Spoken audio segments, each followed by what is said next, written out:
Om Ajnanatimirandhasya Jnananjanashalakaya Chakshuvunmilitam Yena Tasmai Shri Gurave Namaha.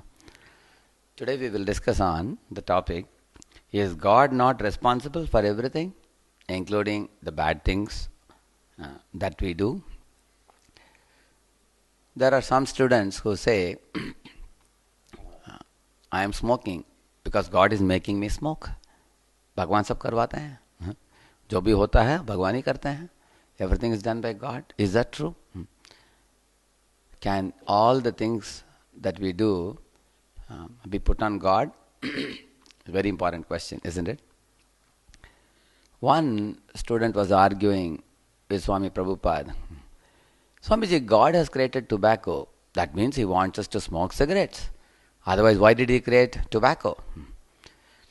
And Prabhupada replied, God also has created poison, datura poison, which comes in a plant. Why don't you eat the poison? The boy was shocked. He said, Swamiji, if I eat the poison, I will die. And Prabhupada said, yes. So you are supposed to discriminate. What is good for you? What is not good for you? God has provided you both. God is giving you milk to drink, and God also has arranged for liquor also, which comes from burying the grapes underground for years together, and then they take it out and extract some alcohol out of it. So God is giving you both the choices, but He wants you to make the right choice. Because in the human form of life, we have discrimination. We know the Shastras are there, Bhagavad Gita. You can study, understand, and choose the right thing that is good for us. You see, that is why one should not pass the buck. One should not blame God for one's actions. We desire, and God provides facility for our desire. For example, you order a pizza, and then the bill you get is a big bill. But the hotel man will tell you, you ordered it. That's why the big bill became big. So whatever you order, you get. Similarly, we express our desire to God that I want to do something, and then God gives facility. Like a father is taking a child to the park, and the child says, Papa, I want to come in the slide. I like sliding game. Yes, better go and play. He comes sliding several times. He enjoys it. Now he's a little bored with it. Then he says, Papa, now I would like to play the seesaw. Then he goes to play the seesaw. He goes and sits on one side, but there is nobody on the other side. Then when he comes to the ground level, he feels pain in the back and is weeping now.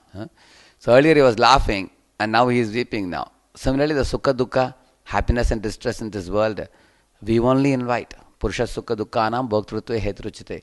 We only invite the happiness and distress by our own actions. God is just providing a facility for us. Now somebody may ask a question. Why should God allow me to do bad things? If I do a bad thing, you should stop me. Like one small boy, he wanted to put his finger in a fan which was running fastly. And the father several times told him, Beta, if you put your finger, you will get hurt. But the child kept crying. Then the father's friend told him, you just switch off the fan. He switched off the fan became slow. Now you tell your son to put it.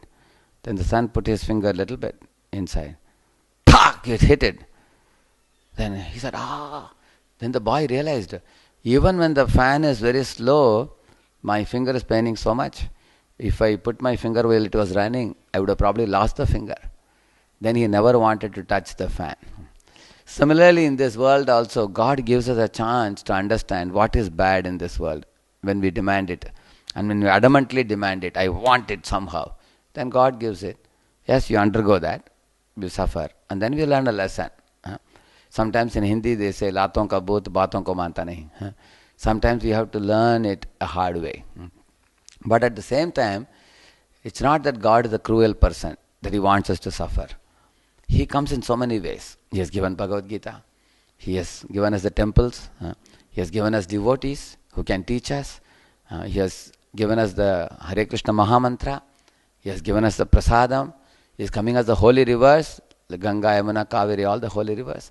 He has come as the holy places, Jagannath Puri, Srirangam, Vrindavan, Dwaraka. He has given us the holy places.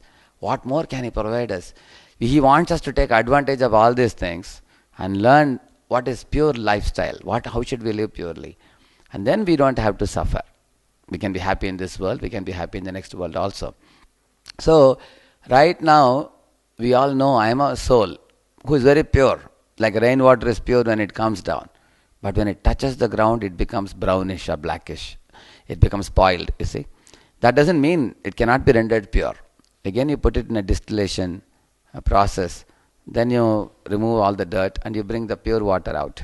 Similarly, the soul also is pure. But now he is now covered over by impurity. That is why we have a good side and a bad side. So the Shastras say, inside our heart we have these two tendencies. Asuri pravritti, Daivi pravritti. Like a good dog and a bad dog, you can say. Like if you feed the bad dog becomes strong. If you feed the good dog becomes strong. And you make the choice. You decide whom do you want to feed.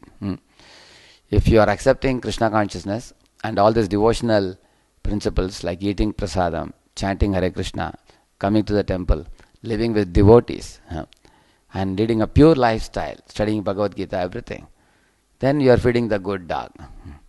But if you associate with people who drink, who smoke, who take drugs, who roam around with any woman, they forget their academics, they live a life of eat, drink and be merry, then we are feeding the bad dog. And more we feed the bad dog, it becomes stouter and stronger. And we will suffer more and more. And we can't blame God for the choices we make. It is our choice. It is your life. You have to decide what you wish to do.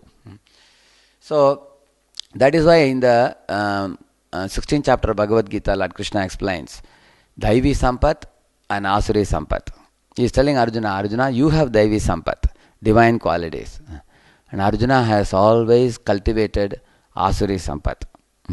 So, Asuri Sampat means demoniac consciousness. So, because of which it appears Arjuna is fighting, Duryodhana is fighting, but there is a big difference. Just like in those days we used to have an audio tape. When the audio tape is moving, the spool is moving, one spool is getting unwound and the other spool is getting wound more and more.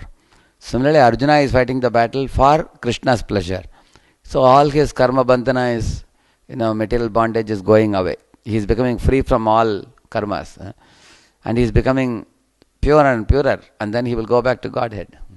On the other hand, Duryodhana is also fighting. He has a chariot, similar chariot, horses and everything. But he is getting more and more wound up by his own karma phala. Because the battle that he fought was on the side of adharma. Because the Pandavas were all dharma parayanas. They were following dharma properly. And they were headed by Krishna, the father of dharma, you see. And guided by Krishna, they fought the battle. Whereas Duryodhana wanted to fight the battle so that he can enjoy life. He wanted to wipe out the Pandavas. He didn't want to give even 5 villages to the Pandavas. Why 5 villages? Not even land that could contain in a tip of a needle. He told Pandavas, I want to see you destroyed. And I want to become a singular king in the whole world. So, in this way, all the demoniac kings joined the side of Duryodhana. And all the good kings, pious kings, they all joined the side of Pandavas. So, it was a Dharma Yuddha. And in that Dharma Yuddha, who won? The Pandavas won. Because Krishna was guiding them.